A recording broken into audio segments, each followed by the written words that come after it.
So where did you get your inspiration from? My inspiration comes from everywhere. I think most writers have brains like deranged magpies.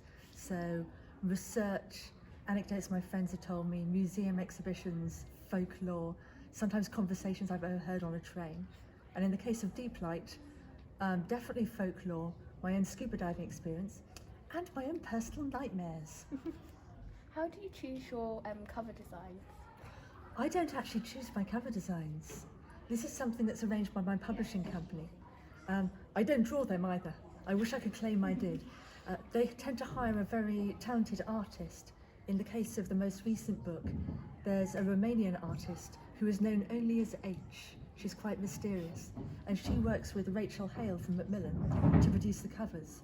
The first I know of it is when they email me an early version and I say, "That looks great." What's your schedule like when you're writing a book?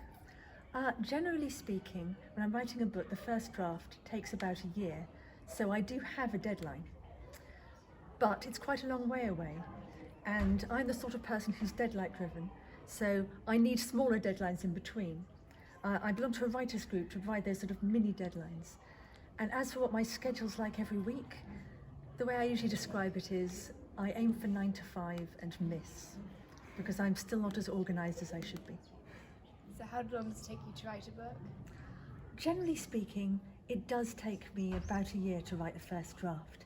And then there'll be 5 or 6 months, sometimes more, sometimes less, where I'm editing it over and over again, and sometimes making quite major changes. So on the whole, I generally bring out a book about every 1.5 years, but recently I've slowed down a bit because I've been doing more public speaking and travelling around and that sort of thing, which is really nice, but does eat into the writing schedule a bit.